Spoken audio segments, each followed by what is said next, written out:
What is up, guys? Rick Hackus here, and I want to talk to you today about the Prison of Elders. We're going to be asking the question today, is the Prison of Elders already pointless? Now, I have been seeing this a ton in my comment section, including other places that people post Destiny stuff, the Destiny subreddit and the Destiny forums. A ton of people, I constantly see people saying, I have no desire to do the Prison of Elders anymore. And I've got to be quite honest with you guys, neither do I. Personally, I just don't find myself scrambling to do Prison of Elders or doing Prison of Elders at all when the weekly reset occurs. I have basically no desire to do it. Now, we're going to be examining in this video why exactly that is and providing solutions for how to fix those problems. If you guys agree with what I'm about to say, I would encourage you to like and share this video so it actually comes to Bungie's attention and hopefully we can get some of these things changed. Now, the first thing I want to talk about is one of the keystones on why the Prison of Elders isn't great anymore, and that is the loot that it is offered. Now, before I get into the negative, let's go over the positive. And one of the positive things I think for sure that Bungie did is the Elder Cipher. Having 3 different exotic weapons, and those weapons, except you could argue the Drake's Pride isn't that amazing, but the Lord of Wolves is certainly an excellent gun, and so is the Queenbreaker's Bow. So you have 3 good, 2 good, 1 okay, exotic weapons, all tied to a single PvE activity. And then you have the fact that you have to do these bounties and you have to play Prison of Elders again while you're doing these bounties. This is all just brilliant stuff. And probably the most I was playing Prison of Elders was to get these weapons. I was playing a ton of Prison of Elders just to get the 3 different exotic weapons. Even if they're all bad, the collector in me loves exotics, I gotta get them.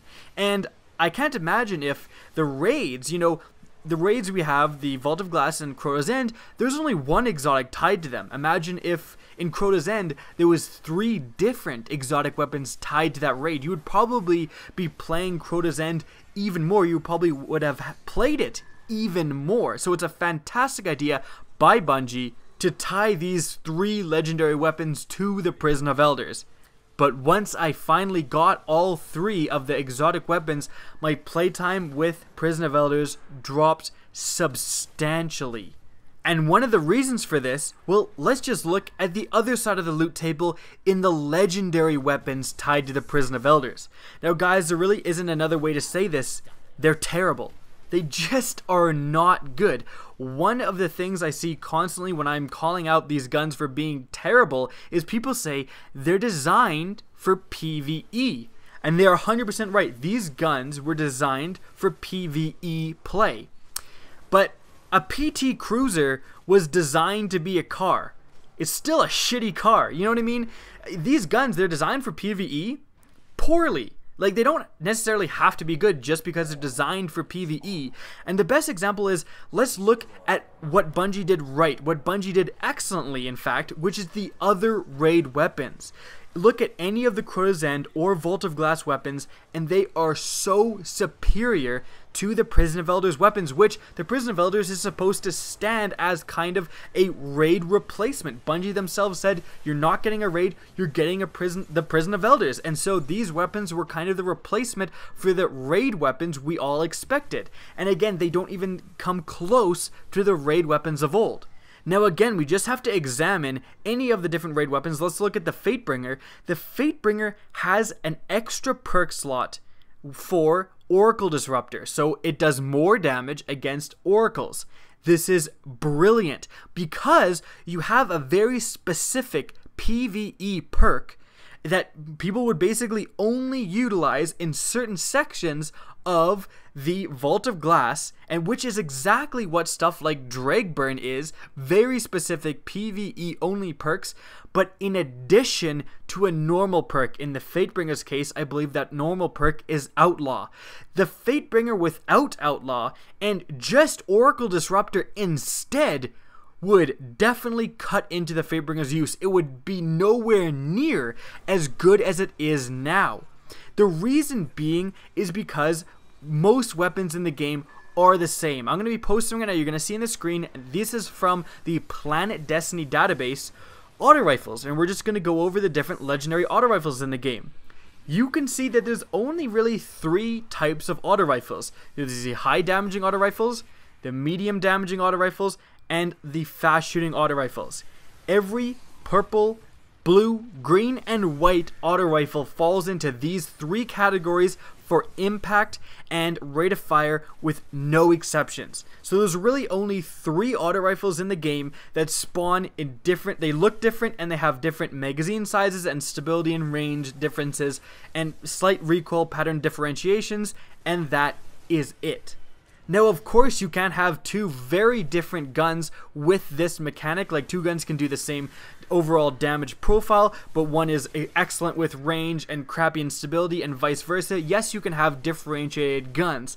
However, especially with the re-rolling of perks, if your gun doesn't have stability, you give it stability. So the Prison of Elders guns, they all fall into these categories. They don't have unique damage profiles. All of the different Prison of Elders weapons have other legendary weapons and, you know, every other rarity of weapons that have the exact same damage and rate of fire as them. So why would it use a Prison of Elders weapon that instead of having a good 3rd perk, it has Shank Burn or Drag Burn, or even one of the good ones that stuns fallen captains? The fact that Bungie went from excellent game design with the old raid weapons simply having an additional PvE only perk and then completely throwing that out the window for the Prison of Elders weapons makes absolutely no sense to me. And the fact that the weapons are so similar within Destiny means that minusing 1 useful perk is devastating, because weapons only win in Destiny by very, very slight stat differentiation factors.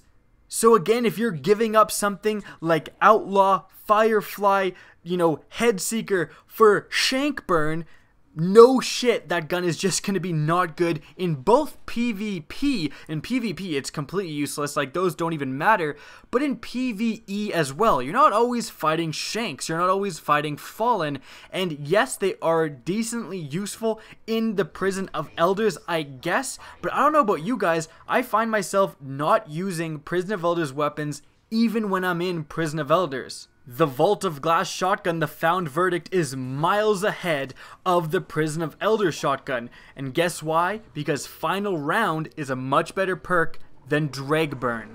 The solution to this problem is unbelievably simple. Just add perks. All Bungie needs to do is come out with an update and add an actually useful perk in addition to the PvE's focus perk, you know, like Drag Burn, Shank Burn, etc. Just add 1 perk, add a normal perk, maybe give it something special, like those guns don't usually spawn with that perk in that space to make them worth getting, but frankly, like everything Bungie has done in terms of the drop rates, especially being able to get elemental versions when doing the higher difficulties of Prison of Elders, that's all brilliant. That's all great game design for making us want to get these weapons. The problem is no one wants to get these weapons because they're terrible. So just Bungie, add a perk.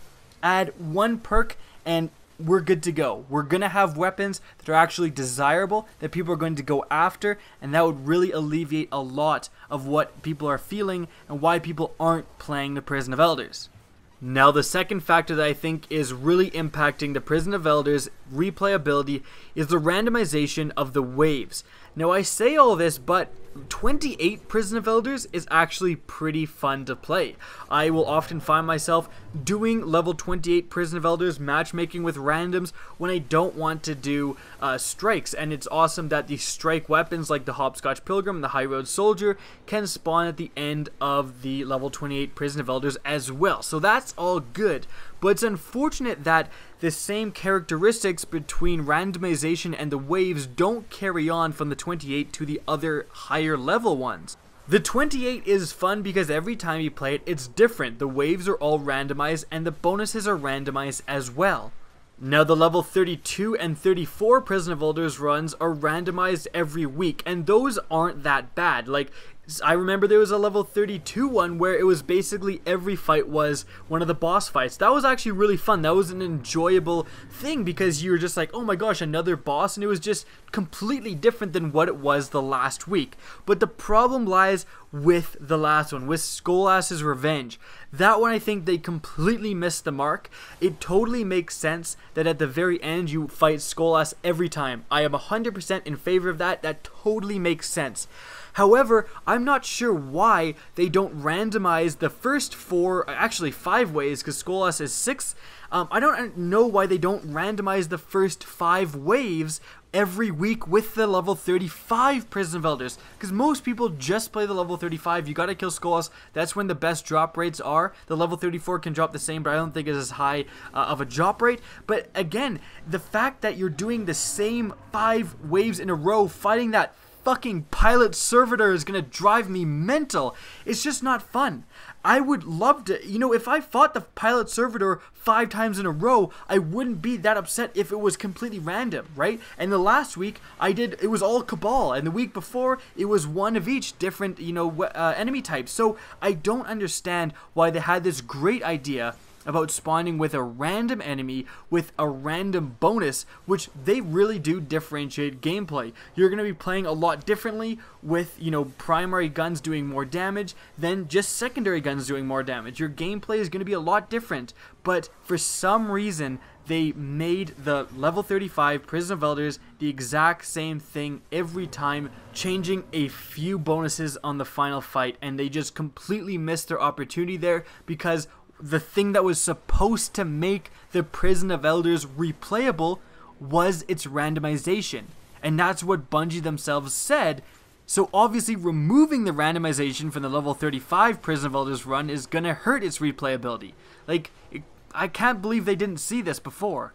So if an update can be done to randomize the first 5 waves of the Skolas fight, just like the level 32 and level 34, and it changes every week, that's great, and that will completely help with replayability, because right now doing the same thing every time, every week, it's not great, and it reminds me way too much of the raid that this was supposed to be the superior option to, according to Bungie.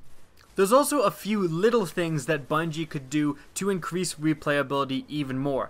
Add more different modifiers to the beginning of each round. Add the ability for sometimes a round could spawn with 3 modifiers, for example. And also give the Arc Burn, Solar Burn, and Void Burn a play in the level 28 version, because I don't believe it's in play, because I've never got one of the burns when playing level 28 Prison of Elders, which is unfortunate. So those are my problems and respective solutions for replayability of the Prison of Elders. What do you guys think? Leave in the comment section how you would improve Prison of Elders. That's it for the video. I hope you guys enjoyed. If you did, don't be afraid to slap that subscribe button. Doing so will let you see Destiny content similar to this. My Twitch channel and Twitter are both linked in the description of this video. So check out my Twitter if you want to get in touch with me, and check out my Twitch if you want to see my ramblings live. Again, I hope you enjoy, and as always, have a good day.